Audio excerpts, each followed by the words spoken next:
Ukraine's President Volodymyr Zelensky has accused Russia of nuclear terror after it bombarded a large nuclear power station, causing a fire.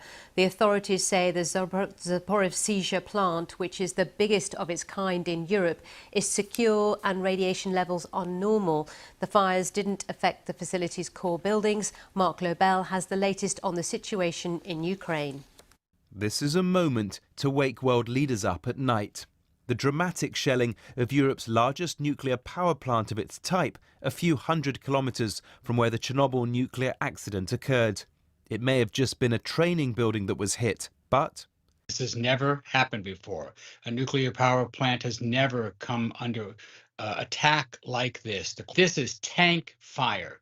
This is not a terrorist trying to get in here. This is armored vehicles shelling a nuclear power plant. I cannot overstate how serious the situation is. The Zaporizhzhia reactors in Ukraine's southeast now centre stage as the war intensifies into its second week.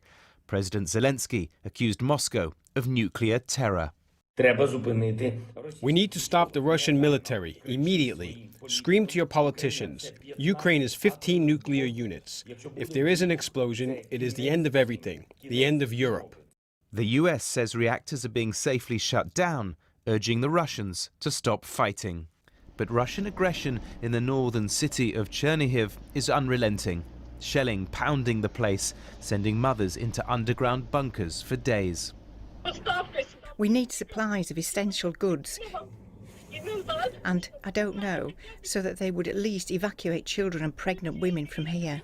Russia's also closing in on the strategic coastal city of Mariupol, as its mayor says there's no power or water.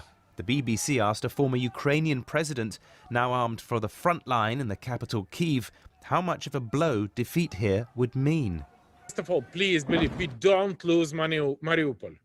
We don't lose Kharkiv. We don't lose Kiev. Putin, forget about that.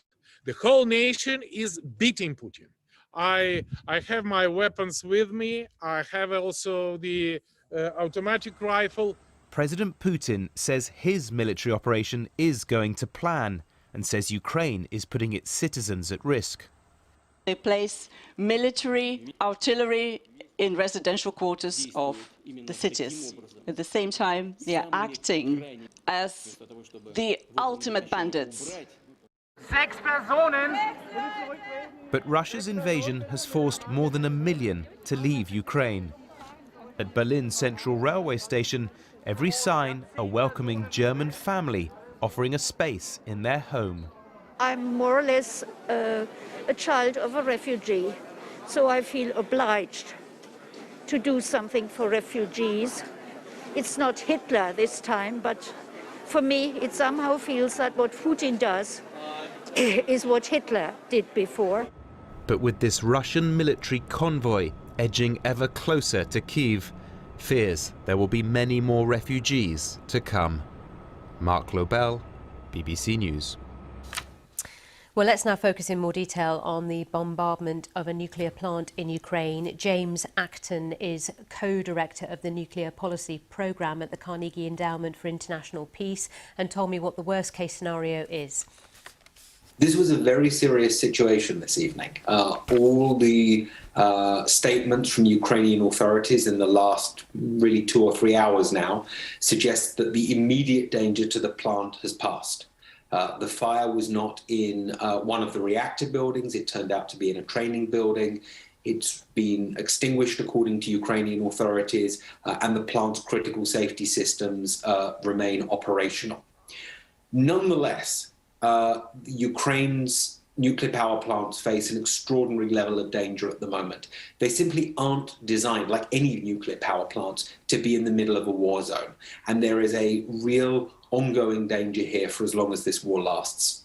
Yeah, because of course, if firefighters, if those that will put out these fires aren't able to get to the scene as well, that is a real danger, isn't it? Because these reactors, they have to be kept continuously cool.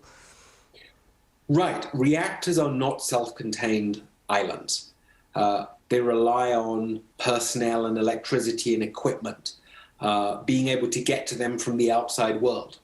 If a reactor has to be shut down, it needs an external power source to stay cool. The primary means of doing that is with electricity from the grid. If Russia attacks Ukraine's electricity grid, cutting off power from its nuclear power plants, that is a nuclear safety risk. Nuclear power plants have backup diesel generators, but if there are fires caused by attacks in a war, they could potentially damage or disable those diesel generators. And in the worst case, which I want to emphasize we did not see tonight, but in the worst case, there is a plausible accident scenario in which reactors would not be able to cool themselves, the fuel would melt down, and you could have radiation releases in a sequence similar to what occurred at Fukushima, albeit from a different trigger. James Acton, who I spoke to earlier.